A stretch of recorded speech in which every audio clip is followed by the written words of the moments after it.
আসসালামু আলাইকুম সম্মানিত দর্শক ও শ্রোতা সকলকে জনতার কথার বিশেষ অনুষ্ঠান পত্রিকার চোখে বাংলাদেশ অনুষ্ঠানের পক্ষ থেকে শুভেচ্ছা ও অভিনন্দন জানাচ্ছি।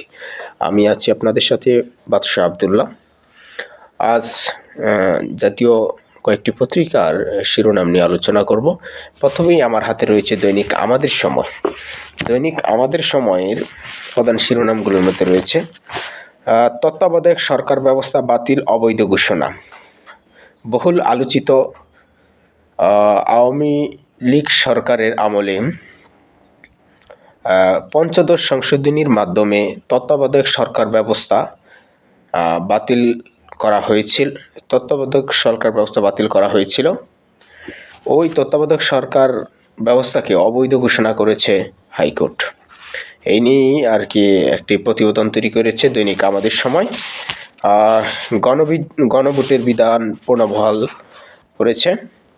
আর একজন আইনজীবী বলেছে এখনই কার্যকর হচ্ছে না, রিভিউ আবেদন নিষ্পত্তির পর সিদ্ধান্ত হবে। D8 সম্মেলনে যোগ দিতে মিশর গেলেন প্রধান উপদেষ্টা। অন্তর্বর্তী নাম বদলে হবে তত্ত্বাবধায়ক সরকার।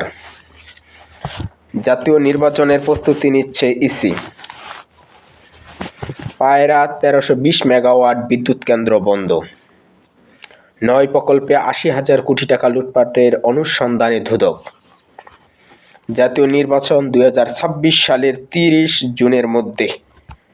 শফিকুল আলম। কাদেরের দেশত্যাগ ব্যাখ্যা চাইল ট্রাইব্যুনাল। আরও অনেকগুলো শিরোনাম রয়েছে দৈনিক আমাদের সময়ের প্রথম পৃষ্ঠায়। আমি কিছু প্রধান শিরোনামগুলো নিয়ে আলোচনা করেছি। তারপর আমার হাতে রয়েছে দৈনিক প্রথম আলো। দৈনিক প্রথম আলো শিরোনাম করেছে তত্ত্বাবধায়ক সরকার ব্যবস্থা বিলুপ্তির বিধান বাতিল, ফিরল গণভোট। তত্ত্বাবধায়ক সরকার ব্যবস্থা ফিরলে ক্ষমতা চিরস্থায়ী করা সম্ভব হবে না, অভিমত ব্যক্ত করেছেন সুশাসনের জন্য নাগরিক সুজনের সম্পাদক বদিউল আলম মজুমদার। শ্রমিকদের জানুয়ারি পর্যন্ত বেতন দেবে জনতা ব্যাংক। বেক্সিমকোর 16 কারখানা বন্ধ। নামেই সৌন্দর্য বর্ধন, মাঝপথে 59 কোটি টাকা অপচয়। আগামী সংসদ নির্বাচন অনেক কঠিন হবে, বিএনপির কর্মশালায় তারেক রহমান। হাসিনা ও পরিবারের বিরুদ্ধে অনুসন্ধানের সিদ্ধান্ত দুদকের। 9 প্রকল্পে দুর্নীতির অভিযোগ। উপসচিব পদে প্রশাসনের কোটা কমানোর সুপারিশ। দৈনিক প্রথম আলো তাদের প্রথম পৃষ্ঠায় প্রধান শিরোনামগুলো এগুলো সাজিয়েছিল। তারপর আমার হাতে রয়েছে দৈনিক বাংলাদেশ প্রতিদিন। বাংলাদেশ প্রতিদিনে প্রথম পৃষ্ঠায় গুরুত্বপূর্ণ কিছু শিরোনাম রয়েছে। ইভিএম নয়, ব্যালটে সংসদ নির্বাচনে প্রস্তুত প্রধান নির্বাচন কমিশনার। ফিরেছে তত্ত্বাবধায়ক গণভোট, হাইকোর্টের ঐতিহাসিক রায়। অবৈধ সম্পদ হারুন নওফেলের বিরুদ্ধে মামলা। 9 প্রকল্পে হাসিনা পরিবারের লুট 80,000 কোটি টাকা। দুর্নীতির অনুসন্ধান শুরু। এই সরকারই তত্ত্বাবধায়কে রূপান্তরিত হতে পারে, অ্যাটর্নি জেনারেল।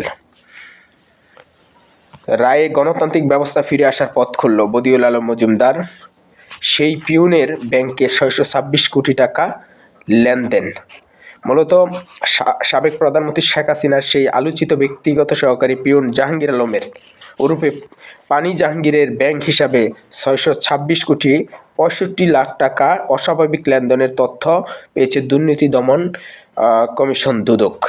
এই রিপোর্টটি করেছে দৈনিক বাংলাদেশ প্রতিদিন। আমলাদের অর্থ উদ্ধারে চুপ। বিএনপি 25 সালেই ভোটে অনড়। জনপ্রশাসন সংস্কারে যত প্রস্তাব। বিডিআর হত্যাকাণ্ডে 5 দিনের মধ্যে তদন্ত কমিটি। নরেন্দ্র মোদীর পোস্টের প্রতিক্রিয়া জানাবে ঢাকা। দৈনিক বাংলাদেশ প্রতিদিন তাদের প্রথম পৃষ্ঠায় আরও কিছু শিরোনাম সাজিয়েছে। আমি কয়েকটি শিরোনাম নিয়ে আলোচনা করেছি।